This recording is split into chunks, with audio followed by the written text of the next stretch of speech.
एक बार की बात है, एक आलसी व्यक्ति एक बौद्ध भिक्षु से कहता है, मुनिवर मेरे पास बहुत आलस्यपन है, जिसकी वजह से मैं अपने जीवन में जो करना चाहता हूं वह कर नहीं पाता हूं, मुझे कुछ रास्ता दिखाए। फिर बौद्ध भिक्षु उस आदमी से पूछते हैं कि क्या तुम्हें पक्का विश्वास है कि तुम्हें आलस्यपन है?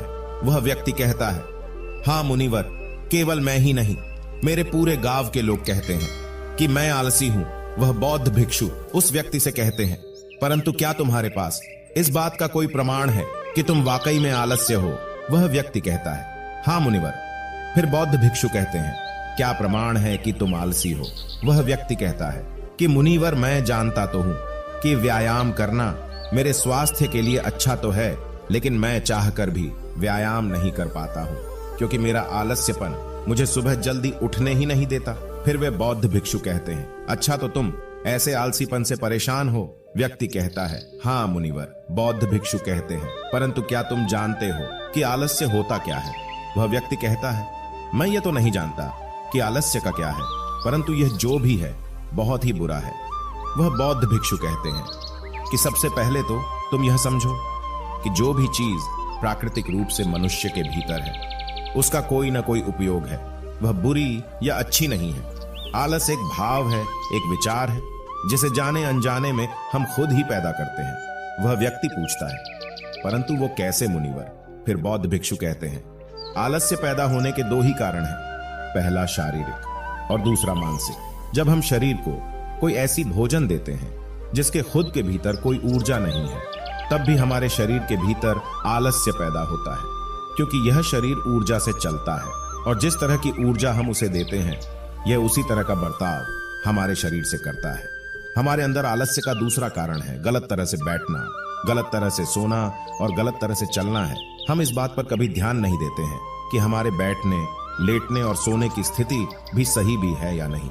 अगर तुम गौतम बुद्ध को देखोगे तो तुम पाओगे कि जब वह बैठते हैं तो उनके रीढ़ की हड्डी बिल्कुल सीधी होती है। जब वो सोते हैं तो उनके शरीर के किसी भी अंग में कोई दबाव नहीं होता है और वे जब चलते हैं उनके दोनों कदमों के बीच एक तालमेल में नजर आता है। यह जरूरी नहीं है कि हम बुद्ध को सुनकर ही समझें। अगर कोई समझना चाहता है तो सिर्फ उन्हें ध्यान से देखकर भी बहुत कुछ समझा जा सकता है। शारीरिक स्तर पर आलस्य का तीसरा कारण है सुबह जल्दी ना उठना।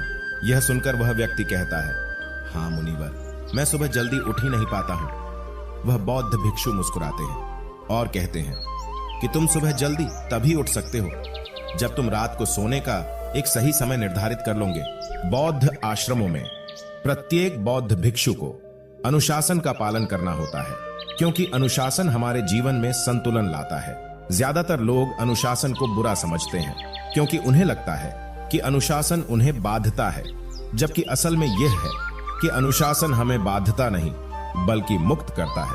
तब वह व्यक्ति पूछता है, परंतु मुनिवर, शुरुआत कहां से करें? वह बौद्ध भिक्षु कहते हैं कि शुरुआत सही तरह से भोजन करना, बैठने, लेटने या चलने, सुबह जल्दी उठने की आदत डालनी पड़ेगी। जो भी तुम इस समय कर रहे हो उसे ध्यान से करो। पहले तुम मन के स्तर पर आलस्य को समझो। वैसे तो ज्यादा स्थितियों में मन शरीर के कारण आलस्य पैदा करता है। मानसिक आलस्य का पहला कारण है हमारे पुराने गलत विश्वास। हमें लगता है कि हम पिछली बार भी नहीं कर पाए थे, इसलिए इस बार भी हमसे नहीं होगा। हम इस बात को नहीं देखते हैं कि इस बार और पिछली बार में बहुत अंतर है। अब हम मानसिक तौर पर वह नहीं है जो पहले थे। अब सब कुछ बदल चुका है। जब हम अपने आप को काबिल नहीं समझते तब आलस हम पर हावी हो जाता है। दूसरा कारण है आलसी लोगों का साथ देना। कभी कभी ऐसा होता है कि आलस्य हमारे भीतर नहीं होता, परंतु दूसरों लोगों से वह हमारे भीतर आ जाता है। ऐसा इसलिए होता है क्योंकि हम आलसी लोगों की संगति करते हैं। वह व्यक्ति कहता है कि हाँ मुनिवर, ये एकदम सत्य है, ये बात तो मैंने भी अनुभव की है। वह बौद्ध भिक्षु कहते हैं तीसरा कारण है मन का स्पष्ट ना होना। मान लो तुम एक जंगल में खो गए हो और शाम होने वाली है। तुम्हें यह नहीं पता है कि तुम्हारा घर किस दिशा में है, तो क्या ऐसी स्थिति में तुम आलसी बनकर लेट जाओगे या फिर अपने घर की तलाश में निकल पड़ोगे? वह व्यक्ति कहता है कि मैं घर की तलाश में निकल पड़ूंगा। तब वो बौद्ध भिक्षु कहते हैं कि अगर खूब प्रयास करने के बाद भी तुम्हें तुम्हारे घर का रास्ता नहीं मिला तो तब तुम क्या करोगे? वह व्यक्ति कहता है मैं फिर भी तलाश में लगा रहूंगा, क्योंकि मेरे पास उसके अलावा और कोई विकल्प ही नहीं होगा। वह बौद्ध भिक्षु कहते हैं, मनुष्य को आलस्य तभी पकड़ता है जब उसके पास कई विकल्प होते हैं। अगर किसी के पास सिर्फ एक ही विकल्प है तो उसका मन पूरी तरह से स्पष्ट होगा। अगर तुम अभी व्यायाम नहीं कर पा रहे हो तो उसका कारण तुम्हारे नजर का स्पष्ट नहीं होना है। तुम अभी भविष्य में होने वाले रोगों को नहीं देख पा रहे हो, तुम अभी उन रोगों से होने वाली पीड़ा को महसूस नहीं कर पा रहे हो। वह बौद्ध भिक्षु आगे कहते हैं कि आलस्य का चौथा मानसिक कारण है किसी काम को करने की कोई वजह ना होना। मान लो तुम एक रास्ते से कहीं जा रहे हो और बहुत देर तक चलते चलते तुम कहीं थक जाते हो। अब तुम्हारा और चलने का मन नहीं कर रहा है, तुम्हें आलस्य आ रहा है। तभी तुम वहां देखते हो कि एक शेर तुम्हारे पीछे चला आ रहा है। तो क्या ऐसी परिस्थिति में भी तुम अपने आलस्य को लेकर वहां रुके रहोगे? नहीं ना।